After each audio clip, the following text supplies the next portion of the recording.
أعوذ بالله من الشيطان الرجيم بسم الله الرحمن الرحيم سبحان الله وبحمده سبحان الله العظيم وبحمده أستغفر الله ألف لام ميم الله لا إله إلا هو الحي القيوم اللهم صل على محمد وعلى آل محمد كما صليت على إبراهيم وعلى آل إبراهيم إنك حميد مجيد اللهم بارك على محمد وعلى آل محمد كما باركت على إبراهيم وعلى آل إبراهيم إنك حميد مجيد رب اشرح لي صدري ويسر لي أمري واحلل عقدة من لساني یفقہوا قولی۔ السلام علیکم ورحمۃ اللہ وبرکاتہ۔ سورہ ہود کا ترجمہ بیان کیا جا رہا ہے آیت نمبر 51 سے لے کر آیت نمبر 100 تک۔ شروع اللہ کے نام سے جو بڑا مہربان نہایت رحم والا ہے۔ میری قوم، میں اس وعظ و نصیحت کا تم سے کچھ صلہ نہیں مانگتا، میرا صلہ تو اس کے ذمے ہے جس نے مجھے پیدا کیا ہے، بھلا تم سمجھتے کیوں نہیں؟ اور اے قوم، اپنے پروردگار سے بخشش مانگو، پھر اس کے آگے توبہ کرو، وہ تم پر آسمان سے موسلا دھار می برسائے گا اور تمہاری طاقت پر طاقت بڑھائے گا، اور دیکھو گناہ گار بن کر روگردانی نہ کرو۔ وہ بولے، ہود، تم ہمارے پاس کوئی دلیل ظاہر نہیں لائے، اور ہم صرف تمہارے کہنے سے نہ اپنے معبودوں کو چھوڑنے والے ہیں اور نہ تم پر ایمان لانے والے ہیں۔ ہم تو یہ سمجھتے ہیں کہ ہمارے کسی معبود نے تمہیں آسیب پہنچا کر دیوانہ کر دیا ہے۔ انہوں نے کہا، میں اللہ کو گواہ کرتا ہوں اور تم بھی گواہ رہو کہ جن کو تم اللہ کا شریک بناتے ہو میں اس سے بیزار ہوں، یعنی جن کی اللہ کے سوا عبادت کرتے ہو، تو تم سب مل کر میرے بارے میں جو تدبیر کرنی چاہو کر لو اور مجھے مہلت نہ دو۔ میں اللہ پر جو میرا اور تمہارا سب کا پروردگار ہے بھروسہ رکھتا ہوں۔ زمین پر جو چلنے پھرنے والا ہے وہ اس کو چوٹی سے پکڑے ہوئے ہے، بے شک میرا پروردگار سیدھے رستے پر ہے۔ اور اگر تم روگردانی کرو گے تو جو پیغام میرے ہاتھ تمہاری طرف بھیجا گیا ہے وہ میں نے تمہیں پہنچا دیا ہے، اور میرا پروردگار تمہاری جگہ اور لوگوں کو لا بسائے گا، اور تم اللہ کا کچھ بھی نقصان نہیں کر سکتے۔ میرا پروردگار تو ہر چیز پر نگہبان ہے۔ اور جب ہمارا حکم عذاب آ پہنچا تو ہم نے ہود کو اور جو لوگ ان کے ساتھ ایمان لائے تھے ان کو اپنی مہربانی سے بچا لیا اور انہیں عذاب شدید سے نجات دی۔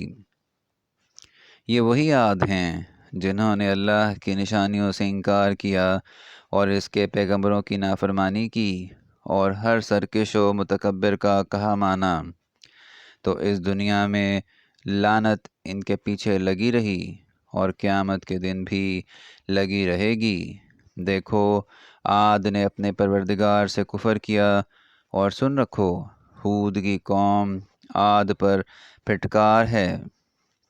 اور سمود کی طرف ان کے بھائی صالح کو بھیجا تو انہوں نے کہا کہ قوم، اللہ ہی کی عبادت کرو، اس کے سوا تمہارا کوئی معبود نہیں۔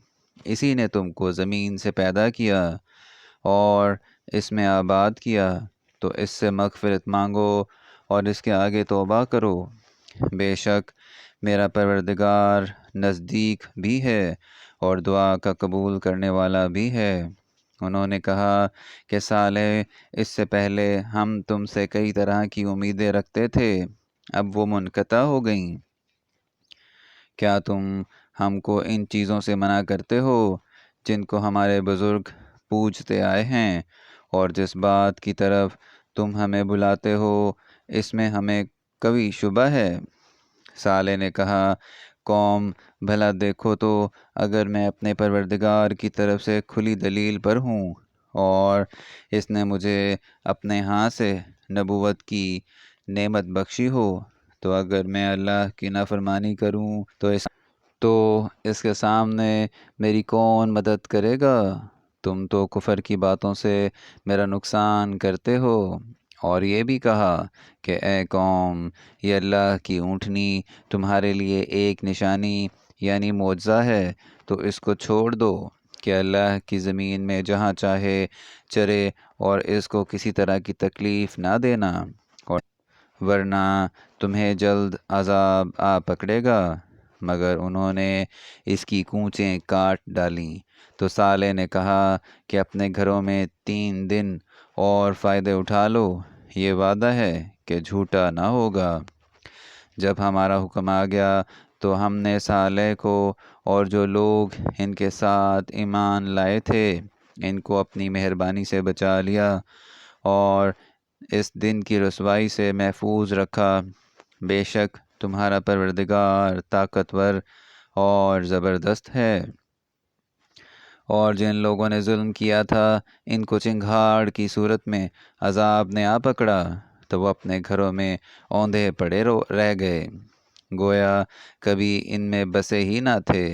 سن رکھو کہ سمود نے اپنے پروردگار سے کفر کیا، اور سن رکھو سمود پر پھٹکار ہے۔ اور ہمارے فرشتے ابراہیم کے پاس بشارت لے کر آئے تو سلام کہا، انہوں نے بھی جواب میں سلام کہا۔ ابھی کچھ وقفہ نہیں ہوا تھا کہ ابراہیم ایک بھنا ہوا بچڑا لے آئے۔ جب دیکھا کہ ان کے ہاتھ کھانے کی طرف نہیں جاتے یعنی وہ کھانا نہیں کھاتے، تو ان کو اجنبی سمجھ کر دل میں خوف کیا۔ فرشتوں نے کہا کہ خوف نہ کیجیے، ہم قوم لوط کی طرف ان کے ہلاک کرنے کو بھیجے گئے ہیں۔ اور ابراہیم کی بیوی جو پاس کھڑی تھی ہنس پڑی، تو ہم نے اس کو اسحاق اور اسحاق کے بعد یعقوب کی خوشخبری دی۔ اس نے کہا، اے ہے میرے بچہ ہوگا، میں تو بڑھیا ہوں اور یہ میرے میاں بھی بوڑھے ہیں، یہ تو بڑی عجیب بات ہے۔ انہوں نے کہا، کیا تم اللہ کی قدرت سے تعجب کرتی ہو؟ اے اہل بیت، تم پر خدا کی رحمت اور اس کی برکتیں ہیں، وہ سزاوار تعریف اور بزرگوار ہے۔ جب ابراہیم سے خوف جاتا رہا اور ان کو خوشخبری بھی مل گئی تو قوم لوط کے بارے میں لگے ہم سے بحث کرنے۔ بے شک ابراہیم بڑے تحمل والے، نرم دل اور رجوع کرنے والے تھے۔ اے ابراہیم، اس بات کو جانے دو، تمہارے پروردگار کا حکم آ پہنچا ہے، اور ان لوگوں پر عذاب آنے والا ہے جو کبھی نہیں ٹلے گا۔ اور جب ہمارے فرشتے لوط کے پاس آئے تو وہ ان کے آنے سے غمناک اور تنگ دل ہوئے اور کہنے لگے کہ آج کا دن بڑی مشکل کا دن ہے۔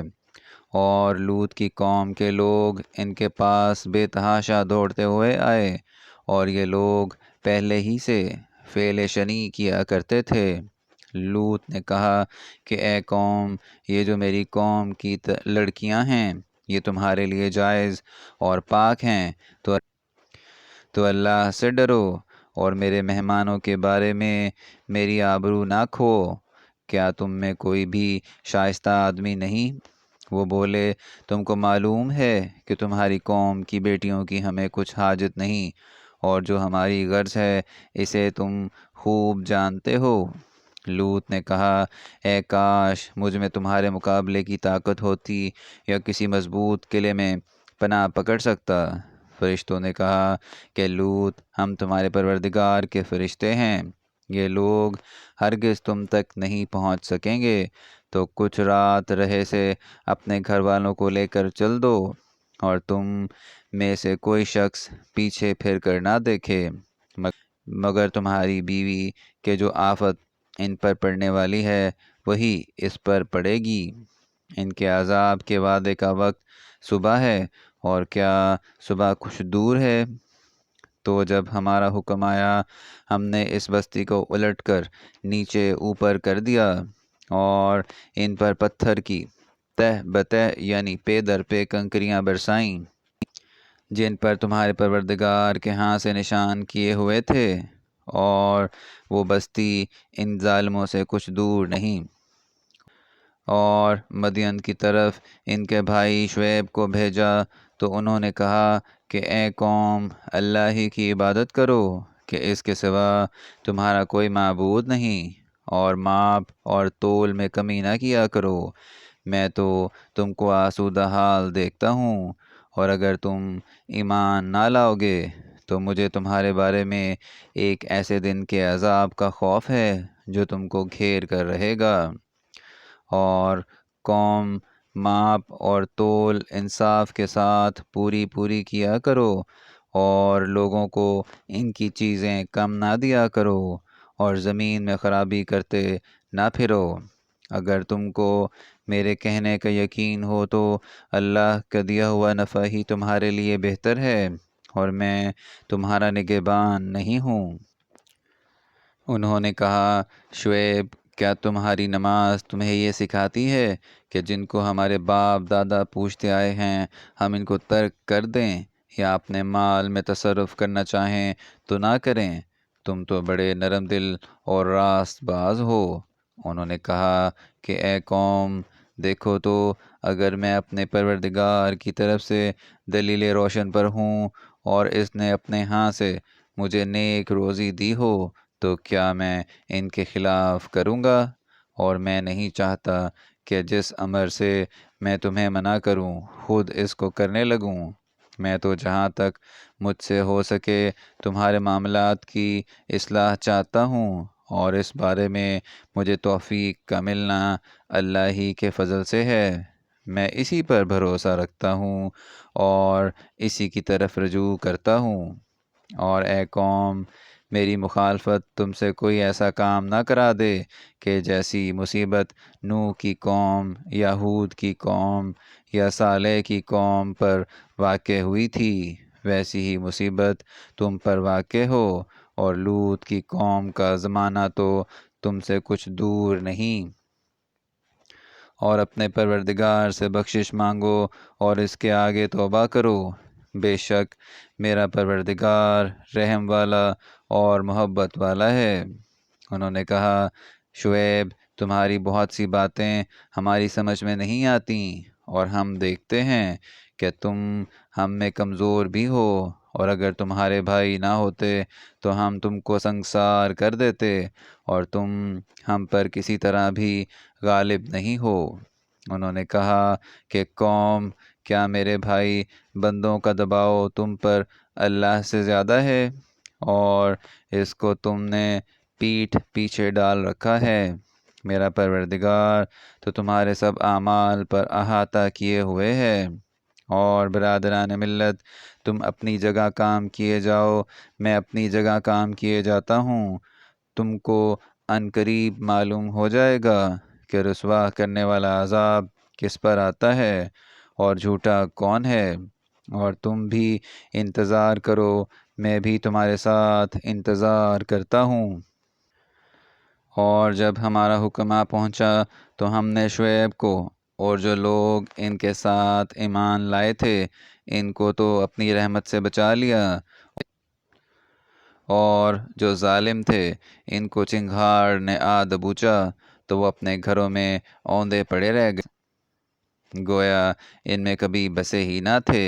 سن رکھو کہ مدین پر ویسی ہی پھٹکار ہے جیسی سمود پر پھٹکار تھی، اور ہم نے موسیٰ کو اپنی نشانیاں اور دلیلیں روشن دے کر بھیجا، یعنی فرعون اور اس کے سرداروں کی طرف تو وہ فرعون ہی کے حکم پر چلے، اور فرعون کا حکم درست نہیں تھا۔ وہ قیامت کے دن اپنی قوم کے آگے آگے چلے گا اور ان کو دوزخ میں جا اتارے گا، اور جس مقام پر وہ اتارے جائیں گے وہ برا ہے۔ اور اس جہان میں بھی لعنت ان کے پیچھے لگا دی گئی، اور قیامت کے دن بھی پیچھے لگی رہے گی۔ جو انعام ان کو ملا ہے برا ہے۔ یہ پرانی بستیوں کے تھوڑے سے حالات ہیں جو ہم تم سے بیان کرتے ہیں، ان میں سے بعض تو باقی ہیں اور بعض کا تہس نہس ہو گیا۔ یہاں تک سورہ ہود کا ترجمہ آیت نمبر 100 تک بیان کر دیا گیا ہے۔ اگر اس میں کوئی غلطی ہو جائے تو ہم اللہ تعالیٰ سے معافی چاہتے ہیں اور دعا ہے کہ اللہ تعالیٰ ہماری ہدایت فرمائیں۔ آمین یا رب العالمین۔